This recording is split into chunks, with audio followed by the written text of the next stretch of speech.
నమస్తే. శ్రీ గురుభ్యో నమః. శ్రీమాత్రే నమః. ఆదిత్యాయ చ సోమాయ మంగళాయ బుధాయ గురుశుక్ర శనిభ్యే రాహవే కేతవే నమః.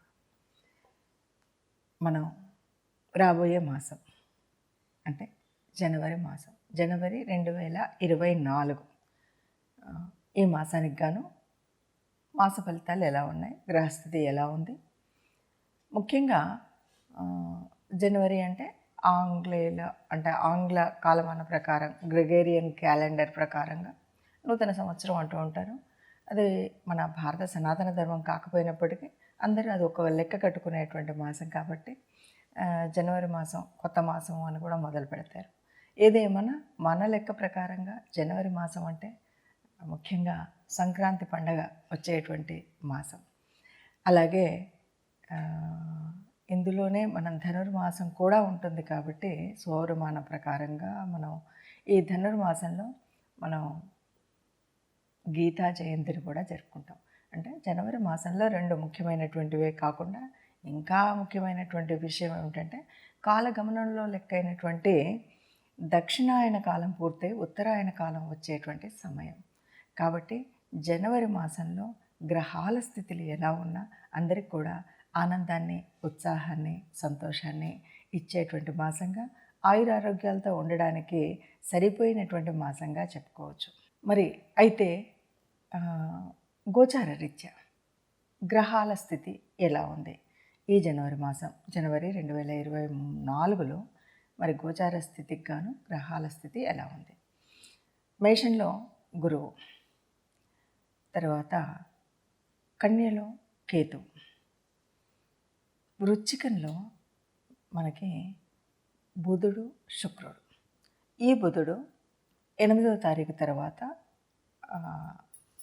ధనుస్సులోకి మారుతాడు. ఇక ధనుస్సులో రవి, కుజుడు. ఈ రవి జనవరి 15కి మకరంలోకి మారుతాడు. ఆయన మారడం వల్లే మనకు మకర సంక్రాంతి వస్తుంది. సౌరమానం ప్రకారంగా మనం చేసుకునే పండగ అంటే సౌరమానంలోకి వెళ్ళడం, ఇదే మన కాలగణనకి లెక్క. అంటే మకర రాశిలోకి రవి ఈ నెల 15వ తారీఖు మారుతాడు. అప్పుడు మకర సంక్రమణం జరుగుతుంది 15 నుండి 16. అది సంక్రాంతి పండగగా మనం చేసుకుంటాం. ఇక మిగిలినటువంటిది రాహు మేషంలో ఉంటాడు. ఇలా గ్రహాలు ఉన్నప్పుడు మరి ఒక్కొక్క రాశికి ఫలితం ఎలా ఉంటుంది చూద్దాం. ఇప్పుడు వృషభ రాశి వారికి మరి జనవరి 2024 ఎలా ఉంటుంది? వృషభ రాశి వారికి కొంత గ్రహ సంచారం అంత అనుకూలించే విధంగా ఉంది అని చెప్పలేం. అంటే గ్రహస్థితి దాదాపుగా ముందు ఎలా ఉందో ఇప్పుడు కూడా దాదాపు అంతే ఉంది కదా. కొన్ని చిన్న గ్రహాలు తప్ప తొందరగా కదిలే గ్రహాలు తప్ప మారలేదు కనుక పరిస్థితి అలాగే ఉంటుంది. గత మాసం ఎలా ఉందో ఇప్పుడు కూడా మీకు దాదాపుగా అలాగే ఉంటుంది. అయితే కొంత శారీరక శ్రమ చాలా అధికంగా పడవలసి వస్తుంది. ఏ పని చేయాలన్నా, ఏది సాధించాలన్నా, ఏ సంపాదనకైనా అన్నింటికి కూడా మనకు శారీరక శ్రమ చాలా ఎక్కువగా అవసరం పడుతుంది. అంతేకాదు మీకు కొన్ని రకాలుగా స్థాన మార్పు జరిగేటువంటి అవకాశం అయితే ఉంటుంది. స్థాన మార్పు ఏ రకంగా అంటే ఇల్లులు మారేటువంటి పరిస్థితి రావచ్చు.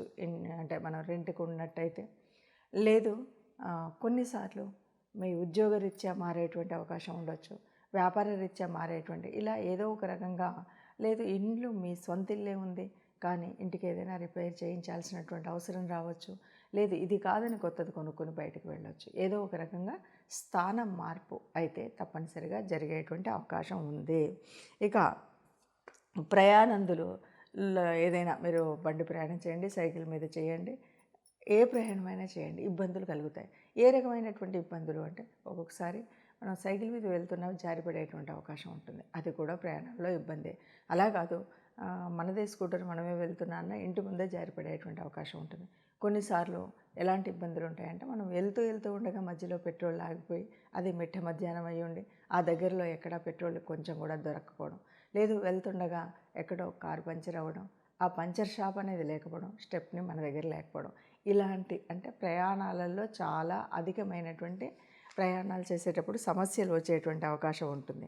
కాకపోతే ఉన్నటువంటి వాటిల్లో నూతన వస్తువులు కొనుక్కునేటువంటి అవకాశం అయితే ఉంటుంది. ఏ రకంగా ఇబ్బందులున్నా ఏదున్నా అవసరాన్ని బట్టి కానీ ఆనందం కోసం కానీ నూతన వస్తువులు కొనుక్కునేటువంటి సుఖం అయితే కనిపిస్తుంది. నూతన వస్తువులు కొనుక్కుంటారు.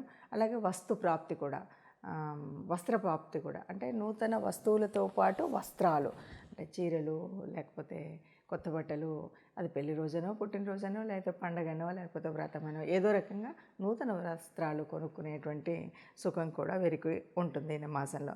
ఇంకా ఒక ఆనందకరమైనటువంటి విషయం ఏంటంటే, ఇంతకుముందు మీకు ఎక్కడో ఉన్నటువంటి చిరకాల మిత్రులు, మా బాల్య మిత్రులు అంటాం, అప్పటి నుండి మనకు టచ్ చేయలేదంటాం కదా, ఆ మిత్రులను కలుసుకునేటువంటి అవకాశం అయితే కొంతమంది కలుగుతుంది.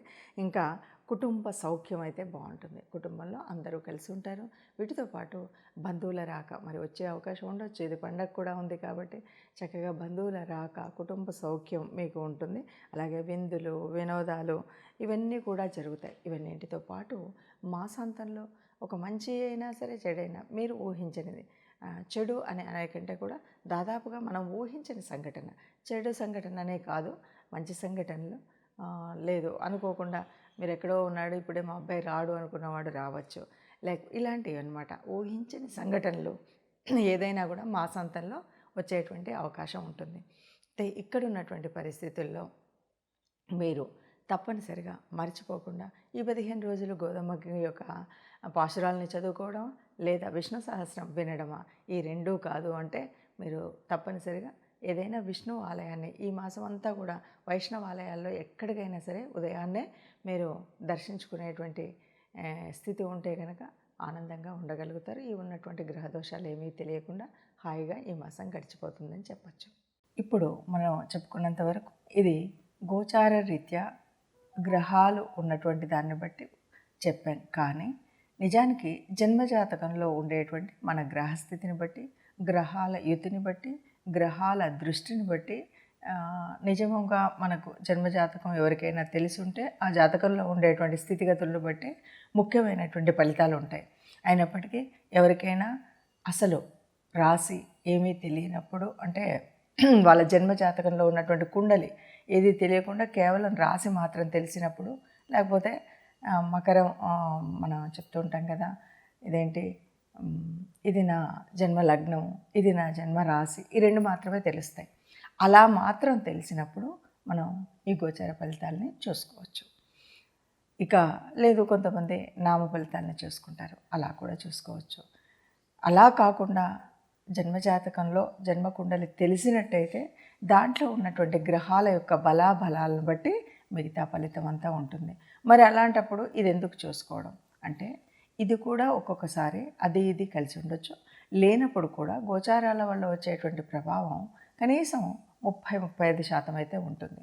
మనకు ముందు జాగ్రత్త కోసం, ముందు మనం తీసుకోవాల్సినటువంటి నిర్ణయాల కోసం ముందుగా మనము ఈ రాశి ఫలితాలను చెప్పుకుంటూ ఉంటాం. దాన్ని బట్టి రాబోయే మాసంలో వచ్చేటువంటి అనారోగ్యాలు కానీ, ఆర్థిక స్థితి కానీ, లేదా ఇంకేదైనా ప్రయాణాలు వాటికి సంబంధించినటువంటివి అవి తెలిసినప్పుడు ముందుగా మన ఖర్చులు స్థితి అన్నీ తెలిసినప్పుడు ముందుగా మనం తీసుకోవాల్సినటువంటి జాగ్రత్తలు తీసుకోవడం కోసం చెప్పేటువంటిది.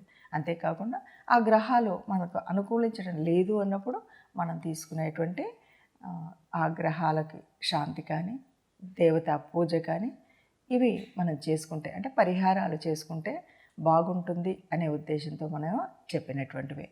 మీ రాసులను బట్టి మీరు మీకు ఉన్నటువంటి స్థితిగతులను బట్టి ఆ చిన్న చిన్న పరిహారాలు చేసుకున్నట్టయితే ఈ జనవరి మాసం అంతా కూడా సుఖంగా ఆనందంగా ఉంటారని చెప్తూ అందరికీ శుభం కలగాలని సర్వే జనా సుఖినో భవంతు.